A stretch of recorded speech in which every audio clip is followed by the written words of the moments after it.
News. Britain's ambassador to the European Union, Sir Ivan Rogers, has resigned just a few months before formal Brexit negotiations are due to begin. The Foreign Office says it can't give any details on his departure. Richard Corbett is Labour MEP for Yorkshire and Humber and used to be advisor to former President of the European Council, Herman Van Rompuy. And Jonathan Isaby is the editor of the online magazine Brexit Central. We can speak to both of them now. Good afternoon. Good afternoon. Good afternoon. Happy New Year, gentlemen. Happy New Year indeed. Yeah. Richard, can I ask you, first of all, Labour MEP for Yorkshire and Humber, how significant is this? Well, pretty significant, because he's the top civil servant representing us in Brussels that the Prime Minister and the government was relying on. He's got in-depth knowledge of the details, and there's a heck of a lot of detail of what will be the mother of all divorce cases.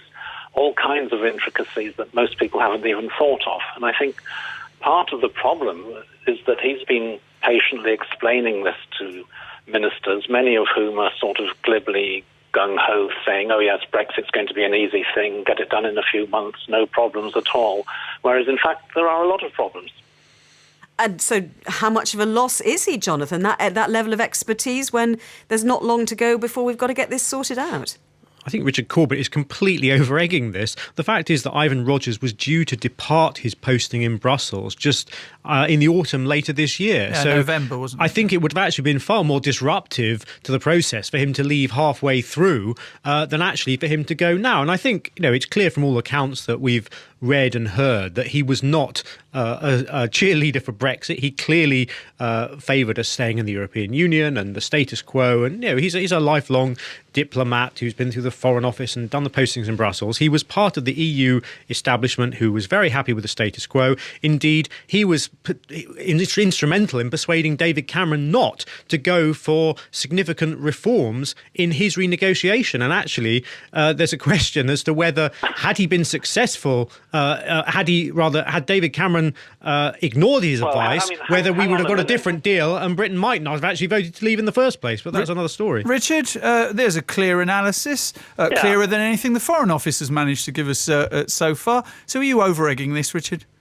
No, I mean, when he says that Ivan Rogers was part of the European establishment, he's a British civil servant working for the British government. And like all British civil servants, he takes his line from ministers, whatever his own preferences are. But it's also his job to report to the government to say, in this course of action you've chosen, these are the issues that need to be addressed. These are the problems that need to be solved. And that is a job he was doing very well. He was very well placed to do it. He's very knowledgeable and has a lot of expertise about Britain's relationship with the European Union. To lose him at this juncture, unexpectedly, out of the blue, is a huge blow to the government and its plans, to the extent that it has any plans. Well, the government spokesperson has kind of tied in what Jonathan has said by saying Sir Ivan Rogers has resigned a few months early as UK permanent representative to the European Union. Earlier than expected, yes. So Ivan has taken this decision now to enable a successor to be appointed before the UK invokes Article 50 by the end of March. We are grateful for his work and commitment over the last 3 years. Richard, what do you make of that? Well, they have to put the best gloss on it possible, of course, on this blow to the government. But as you point out, it was unexpected. This was not the plan. This is not what the government was banking on.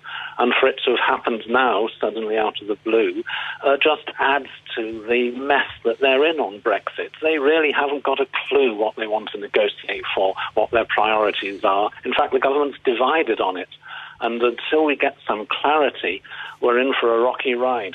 Jonathan, your pint is clearly half full on this, unlike Richard's. Very much so. I mean, I think Richard claims that this is a blow to the government. I think it's helpful to the government. It enables us to have a clean break, get a new person in place to oversee the whole process, rather than have a disruption of him leaving halfway through.